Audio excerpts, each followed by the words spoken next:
Sebelum kita masuk ke videonya, ayo subscribe dan nyalakan lonceng notifikasinya. Baik, terima kasih. Sambil menyiapkan Pak Deputi, juga sedang ada tugas ya Pak di tempat yang sama. Di luar kantor. Baik Bapak Ibu yang saya hormati, teman-teman.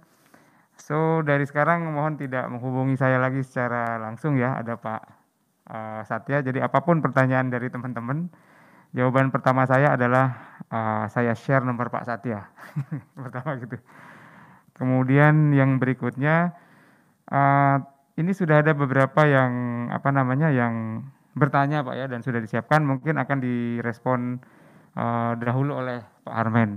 Namun demikian prinsipnya Bapak Ibu melanjutkan diskusi tadi dengan teman-teman dari instansi. Prinsipnya bahwa Panselnas, pansel instansi dalam kerangka seleksi ASN ini tetap bagian dari pemerintah Republik Indonesia.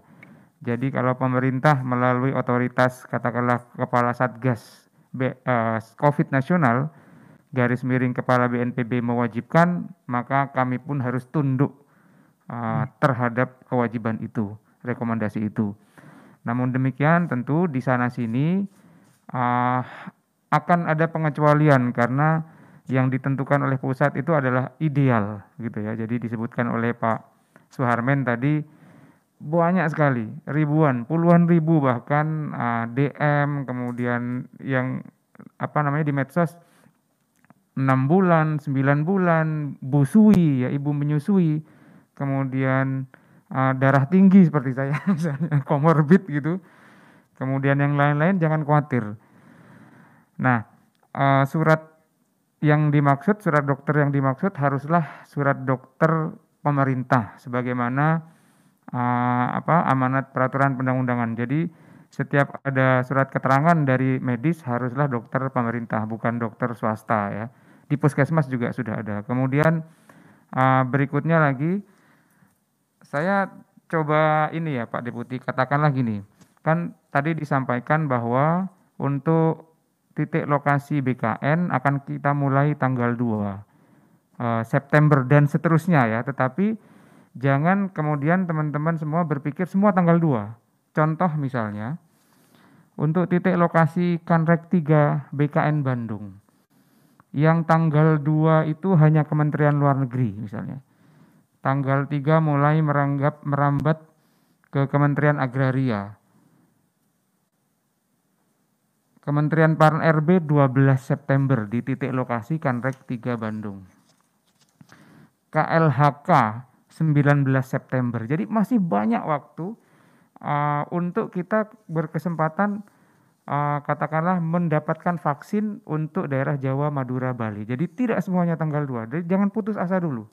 Siapa tahu contoh misalnya KLHK ada yang kebagian tanggal 22 September. Jadi masih kurang lebih 1 bulan lagi. Go for it gitu. Kemudian titik lokasi Kanrek BKN Medan misalnya. Saya sebutkan yang di halaman 7 saja ya. Pemerintah Kabupaten Humbang Hasudutan itu 18 Oktober mulainya. Ya. Jadi masih banyak waktu sehingga sebagai bagian dari pemerintah pasti kita akan mengendorse program-program pemerintah, silahkan, vaksin ada di mana-mana gitu. Kemudian satu lagi katakanlah titik lokasi BKN Provinsi Jawa Tengah. Titik lokasi BKN di Jawa Tengah itu khususnya di Semarang itu pertama titik lokasinya ada di 1 UPT Semarang yang akan mulai tanggal 2.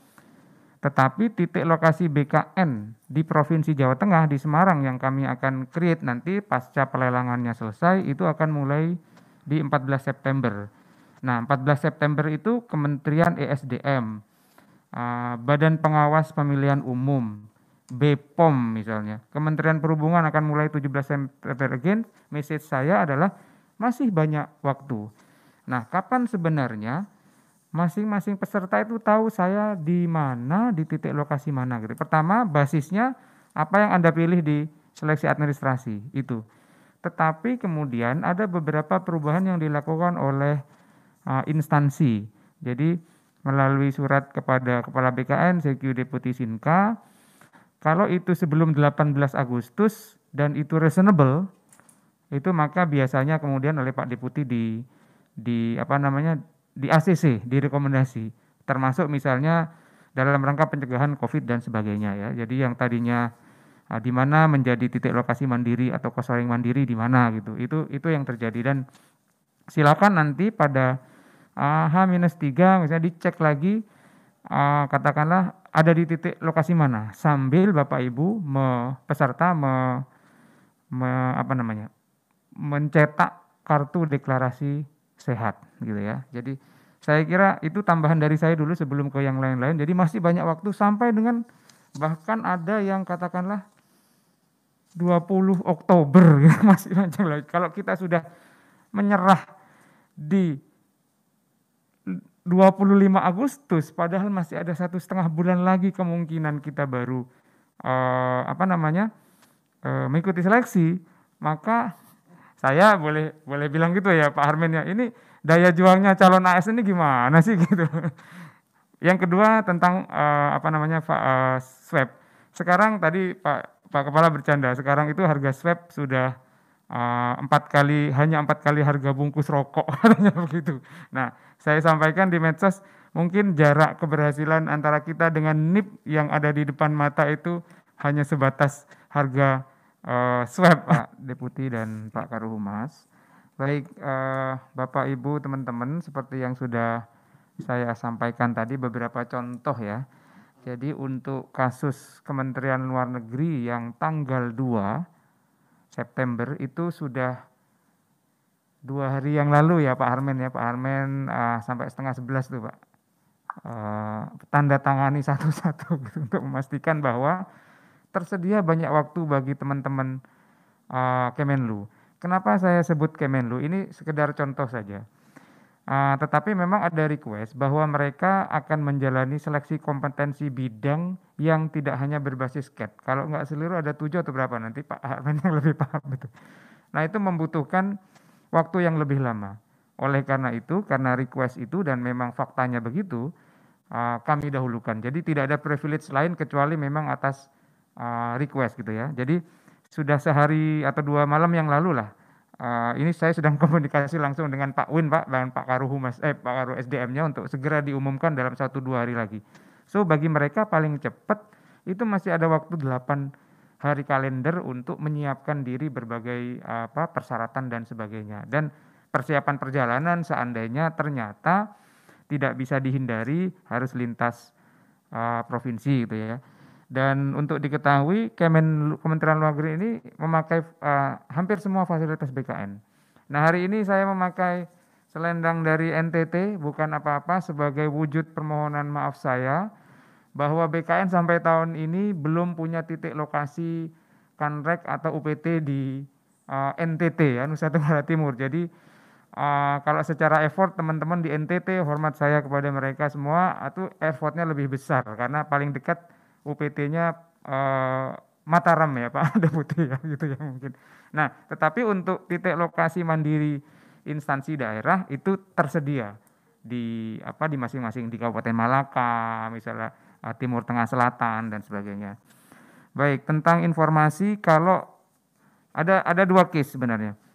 Jadi sesuai dengan surat edaran Peraturan BKN 2 2021 dan surat edaran Kepala BKN 7 2021, seandainya positifnya itu sebelum hari H pelaksanaan.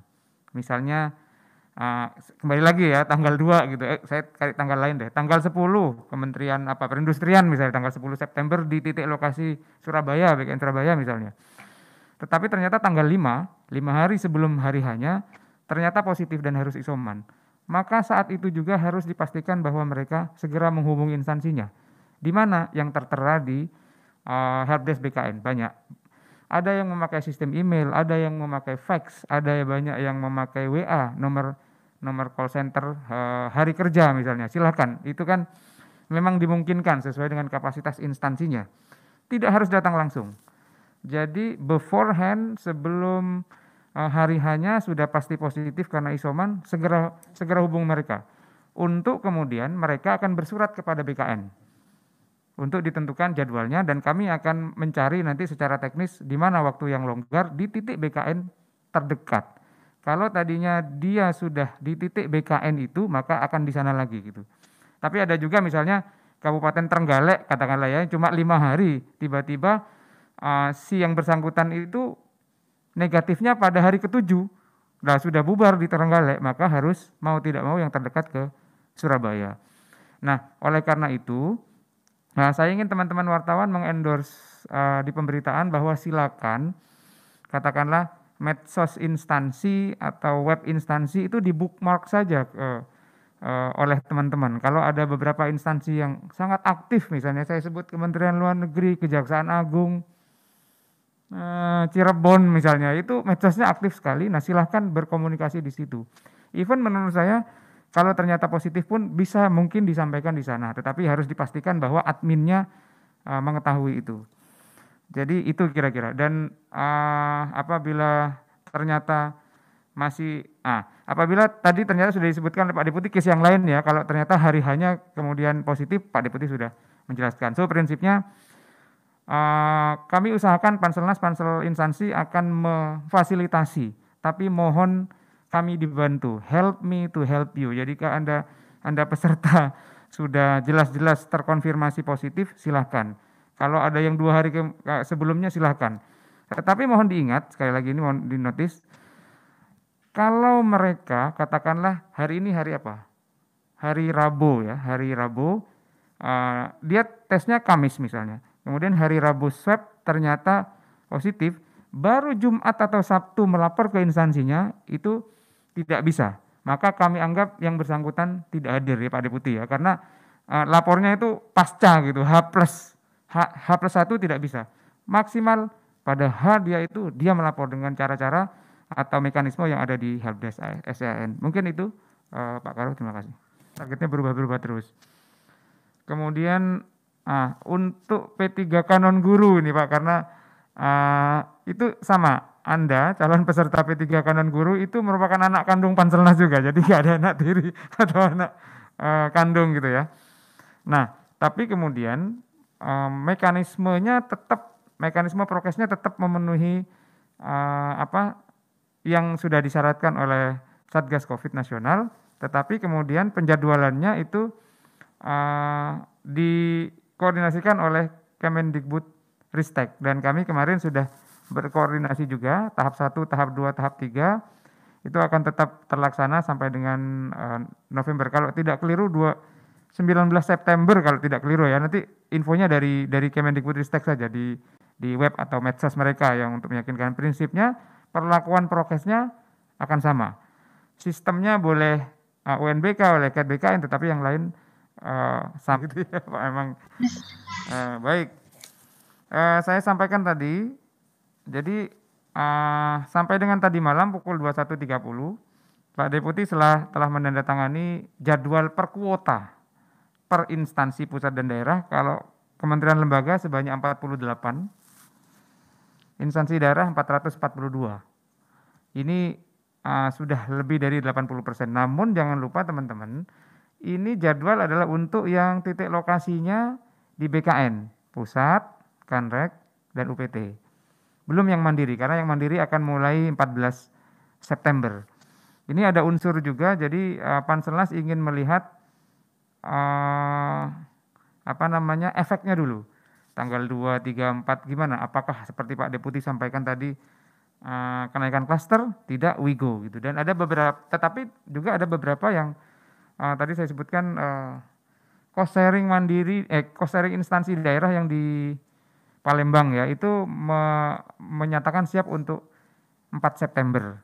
Ya sudah, itu juga kita jadwalkan gitu. Jadi hari-hari ini silakan cek ke instansi masing-masing, baik di web atau di media sosial, kapan itu ada. Tapi kalau belum, ya sudah, tunggu saja gitu. Karena ini instansi kan sudah pemain lama untuk penjadwalan ya, jadi harusnya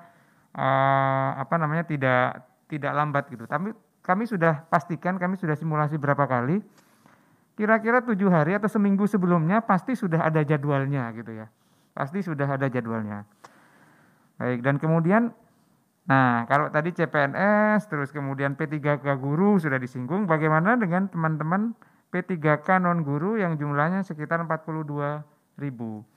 Nah, sesuai kesepakatan, kami akan menyelesaikan dulu yang CPNS. Jadi SKD CPNS selesai di titik lokasi itu, baru kemudian seleksi kompetensi P3K non-guru. Baru kemudian SKB. Jadi teman-teman media nanti bisa dibayangkan probable case-nya adalah seleksi kompetensi dasar di satu titik mandiri katakanlah itu belum selesai. Bisa jadi seleksi kompetensi bidang